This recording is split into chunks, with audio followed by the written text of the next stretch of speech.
श्रीमद् भागवत महापुराण गज और ग्राह की कथा।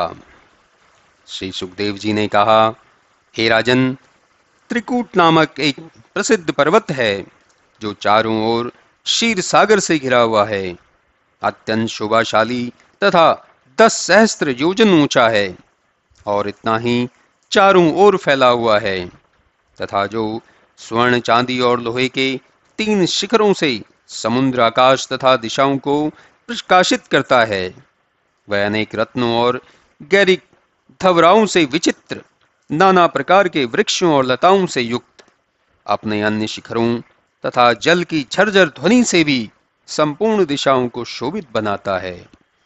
उस पर्वत के चरण रूपी अधोभाग को समुद्र की लहरियां प्रशालित करती रहती हैं और वह पर्वत उद्यान द्वारा हरित वर्ण वाले मरकत मणि के वन खंडों को फैलाकर पृथ्वी को श्यामल बना देता है।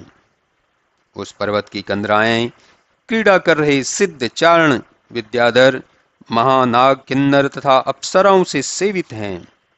उस पर्वत पर जब संगीत की सुंदर ध्वनि से कंदराएं प्रतिध्वनित होती हैं, तब उच्च कोटि के सिंह आशंका से चारों ओर गरजने लगते हैं तथा वह नाना प्रकार के वन्य पशु समूहों और पर्वत तटों से शोभित तथा विचित्र विचित्र वृक्षों से युक्त और देव उद्यानों में कलरव करने वाले पक्षियों से युक्त है।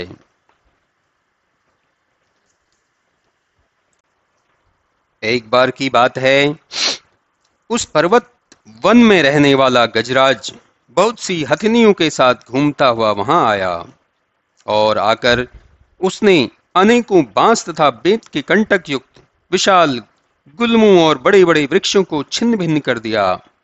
उस गजराज के मंद गंध को सूंघकर सिंह, व्याघ्र आदि अन्य गजराज, सर्प, गैंडा, अजगर और कृष्णवर्ण के मृग, चरब चंवर वाली सुरभि गाय आदि हिंसक पशुगण भयभीत होकर भागने लगे और जिसके अनुग्रह से भेड़िया, शूकर, महिष, भालू, हरिण आदि अन्य छोटे पशु उसकी दृष्टि से बचकर निर्भय हो घूमने लगे। उस समय वहां धूप से तपा हुआ मेद श्रावी गजराज अनेक हाथियों, हथनियों और परिपोतों के साथ अपनी चिंगाड़ से पर्वतों को कंपित करने लगा। जो मदभोजी भ्रमरों से सेवित था, वह मद से चंचल नेत्र वाला गजराज कमल पराग से मिश्रित जलाशय से निर्गत वायु को दूर से ही सूंघता हुआ तृषा से पीड़ित वहां अपने यूथ के साथ शीघ्रता पूर्वक उस जलाशय के पास पहुंचा और प्रवेश करते ही स्वर्ण कमलों के पराग से सुगंधित और अमृत के समान मधुर जल का खूब पान किया।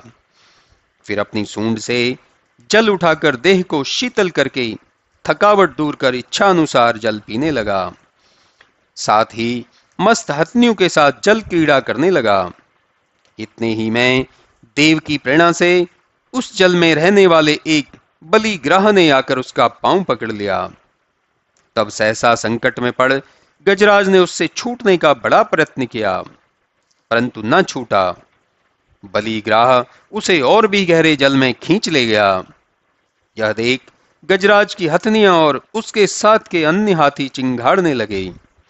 बहुत चाहते हुए भी कोई हाथी उसका सहायक न हो सका।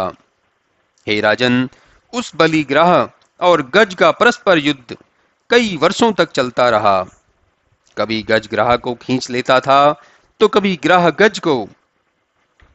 जय पराजय किसी की न हो पाती थी। गज को वहां खाने पीने की सामग्री तो थी नहीं और ग्राह जल का रहने वाला था, जिससे वह बलि पड़ गया और गज निर्बल पड़ा। तब अपने को ग्राह से विजय पाने में असमर्थ देख वह जीवन से निराश हो गया। इतने में ग्राह बलि होकर गजराज को और भी गहरे जल में खींच ले गया। तब जीवन के अंत को देख उसने शरणागत रक्षक भगवान हरि का इस प्रकार स्मरण किया।